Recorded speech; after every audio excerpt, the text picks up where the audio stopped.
What if I told you that the most powerful currency on Earth isn't backed by gold, silver, or even the latest crypto hype? What if its true foundation is something far more volatile, far more political, and far more explosive? I'm talking about black gold, oil. This is the story of the petrodollar, the secret financial system that has quietly dictated global power for the last 50 years. To understand how we got here, we have to travel back to a pivotal moment in history, 1971. Picture this: the world is buzzing. The United States, a global superpower, makes a shocking announcement. President Richard Nixon appears on television screens across the nation and declares that the US dollar will no longer be convertible to gold. For decades, the global financial system had been anchored to the security of gold through the Bretton Woods Agreement. Every dollar printed was supposed to be backed by a physical amount of gold sitting in a vault. But in one fell swoop, that anchor was cut. The gold standard was dead. It was a move that sent shockwaves through the global economy.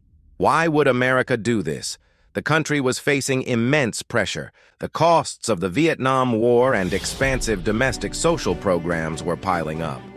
America was printing more money than it had gold to back, and other countries, particularly France, were starting to call its bluff, demanding gold in exchange for their dollar reserves. Nixon's decision was a defensive maneuver to protect America's dwindling gold supply. But in doing so, he plunged the US dollar, and by extension the world, into uncharted territory. Money, for the first time in modern history, was truly untethered. Without the backing of gold, the US dollar's value became a matter of faith. Faith in the stability and strength of the American economy. This was a massive gamble. Suddenly, the world's primary reserve currency was a fiat currency, backed by nothing more than a government's promise. For the United States, this created a huge problem and an even bigger opportunity. The problem? How to convince the rest of the world to keep using and holding dollars, especially when they were no longer as good as gold. If global demand for the dollar were to fall, its value would plummet, triggering catastrophic inflation and economic collapse in the U.S. The American government needed a new anchor, a new reason for the world to need dollars. And they found it in the vast, sun-scorched deserts of the Middle East. This brings us to 1974, a few years after the gold standard was abandoned. A secret deal was being forged, one that would reshape the global order for generations. U.S. officials, led by Treasury Secretary William Simon, flew to Saudi Arabia for a series of high-stakes, confidential negotiations with the Saudi royal family. The oil crisis of 1973 had shown the world just how dependent it was on Middle Eastern oil. America saw an opportunity. The proposal was deceptively simple, yet brilliant in its design. The United States would offer Saudi Arabia military aid, weapons, and a guarantee of protection for its oil fields and its monarchy.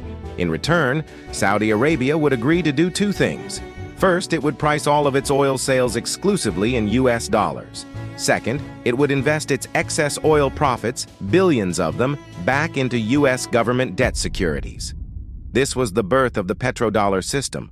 By convincing the world's largest oil exporter to accept only dollars for its most vital commodity, the US had manufactured a constant global demand for its currency. The pact with Saudi Arabia was just the beginning. Soon, other major oil-producing nations within OPEC followed suit, agreeing to price their oil in US dollars. The effect was immediate and profound. Any country that needed to buy oil, which was every industrialized nation on the planet, now first had to acquire US dollars. It didn't matter if you were Japan, Germany, or Brazil. To power your cities and fuel your economy, you needed American currency.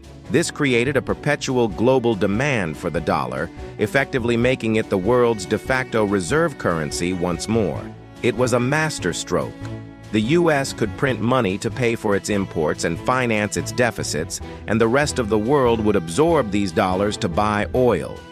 This phenomenon is often called dollar recycling. Oil-producing nations earned billions of petrodollars, which they then parked in U.S. banks and government bonds, essentially loaning money back to the United States at low interest rates. This allowed the U.S. to maintain a strong currency and fund its government spending and consumer debt on a scale never before seen. For the United States, the benefits were immense. The petrodollar system granted it what former French finance minister Valéry Giscard d'Estaing famously called an exorbitant privilege. It could run massive trade deficits without facing the usual consequences. It could fund the world's most powerful military, and it could exert immense geopolitical influence through financial sanctions, effectively cutting off rogue nations from the global oil market by restricting their access to dollars. But this power came at a price, and not everyone was a winner. For many developing nations, the system was a trap. They were forced to take on U.S. dollar-denominated debt to pay for essential oil imports. When the value of the dollar rose, so did the real cost of their debt, often leading to devastating financial crises, austerity measures imposed by institutions like the IMF, and a cycle of dependency that was hard to escape. The system enriched oil-producing monarchies and Wall Street banks, but it also fueled global inequality and resentment. Today, the world is changing once again. The petrodollar's iron grip may be loosening. The rise of new economic powers, most notably the BRICS nations, Brazil, Russia, India, China, and South Africa, is presenting a serious challenge to dollar dominance. These countries are actively seeking alternatives. We see it in bilateral trade agreements that bypass the dollar, using their own currencies instead. China has launched its own petro-yuan oil futures contract, directly challenging the dollar's supremacy in the energy market. Geopolitical shifts, like the war in Ukraine and the resulting sanctions on Russia, have accelerated this de-dollarization trend, as nations grow wary of America's ability to weaponize its currency. The rise of digital currencies and the quest for a more multipolar world order are all signs that the era defined by the petrodollar might be drawing to a close. What began as a secret deal in the desert became the bedrock of the modern global economy. Money, oil, and power, three forces intertwined to create a system of unprecedented influence and control. But as new powers rise and new technologies emerge, the final chapter in the chronicle of the petrodollar has yet to be written.